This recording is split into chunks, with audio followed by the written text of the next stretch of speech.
Halo, assalamualaikum warahmatullahi wabarakatuh. Bertemu kembali di channel Rendika Channel, referensinya para mahasiswa. Kali ini saya akan menjelaskan tentang definisi dan jenis penelitian studi kasus, yang khususnya penelitian ini ada pada penelitian kualitatif ya. Nah, saya akan menjelaskan dan mari kita pahami lebih dalam apa pentingnya studi kasus dan apa yang dimaksud studi kasus lebih dalam dan bagaimana caranya. Oke, simak terus videonya, jangan di skip-skip karena kita nanti lebih memahami lebih dalam tentang penelitian dengan pendekatan studi kasus ini. Jangan di skip-skip ya. Check it out.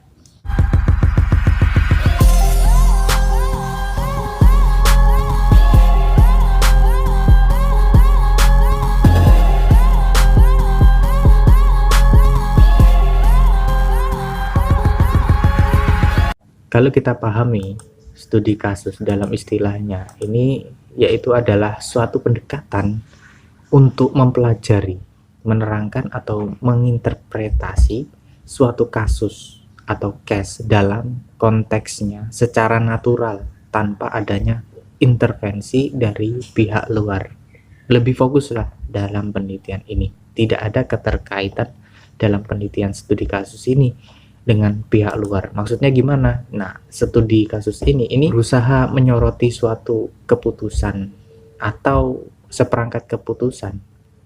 Seperti apa? Seperti ini. Seperti mengapa keputusan itu diambil atau mengapa kebijakan itu diambil atau bagaimana diterapkannya dan apa hasilnya.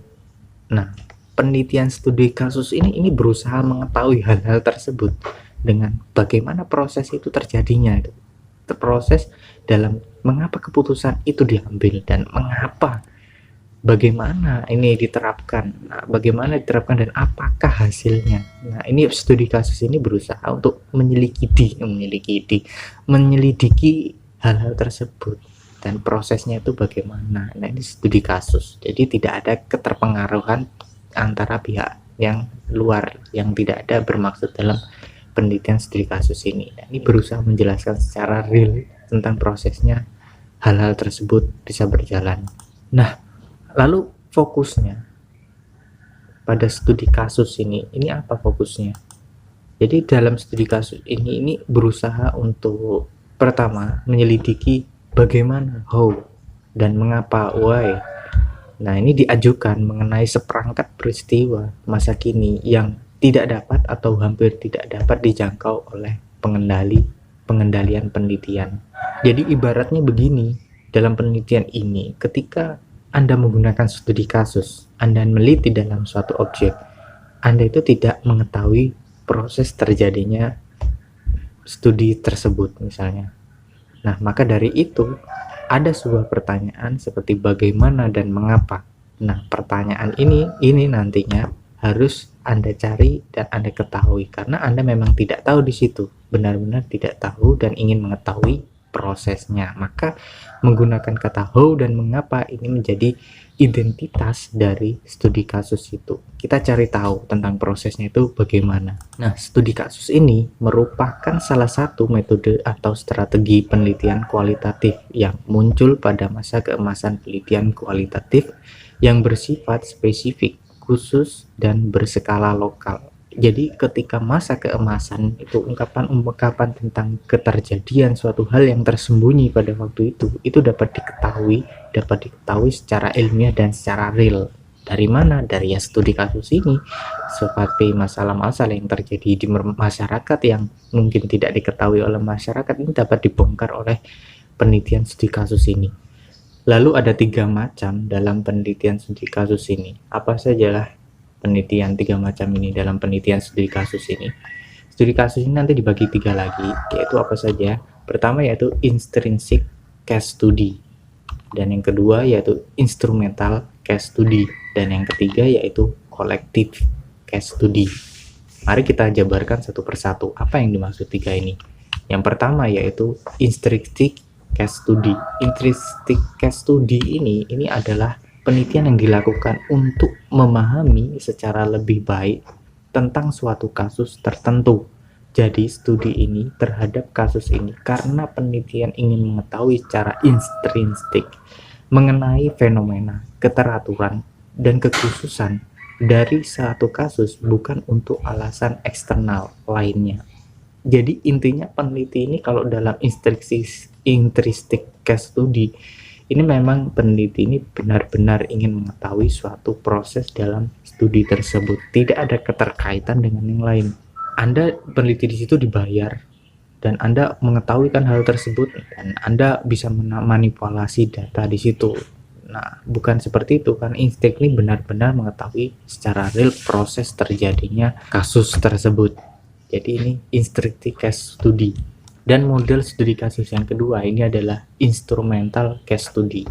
Ini apa yang dimaksud instrumental case study? Yaitu adalah merupakan studi terhadap kasus untuk alasan eksternal, bukan karena kita ingin mengetahui tentang hakikat kasus tersebut.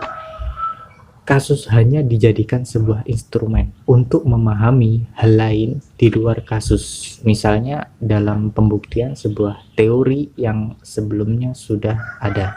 Nah, pada penelitian instrumen case study ini diibaratkan seperti ini. Ketika Anda ada peneliti lain yang sudah mengungkapkan suatu proses di suatu kasus dalam penelitiannya.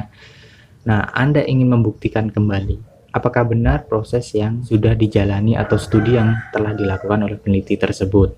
Misalnya seperti itu, instrumen case study. Atau enggak ada suatu teori yang memang teori itu memang sudah dikatakan sudah kedaluarsa, ibaratnya sudah lama. Nah, Anda ingin membuktikan kevaliditasannya, maka Anda melakukan studi ini dengan model studi kasus ini dengan model instrumental case study dengan berlandaskan suatu teori, ingin membuktikan suatu teori tersebut apakah masih sama ataukah berbeda. Nah, ini instrumental case study. Dan kemudian ini ada yang terakhir, ini adalah model studi kasus dengan collective case study. Collective case study ini merupakan dilakukan ini untuk menarik kesimpulan atau generalisasi terhadap fenomena atau populasi dari kasus-kasus tersebut. Dalam studi ini ingin membentuk sebuah teori berdasarkan persamaan dan keteraturan yang didapat dari setiap kasus yang diselidiki. Jadi ketika kita melakukan studi kasus tidak semena-mena untuk hanya mengetahui proses dan mencari hal yang beda dalam tulisan studi kasus tersebut. Nah, misalnya collective case study.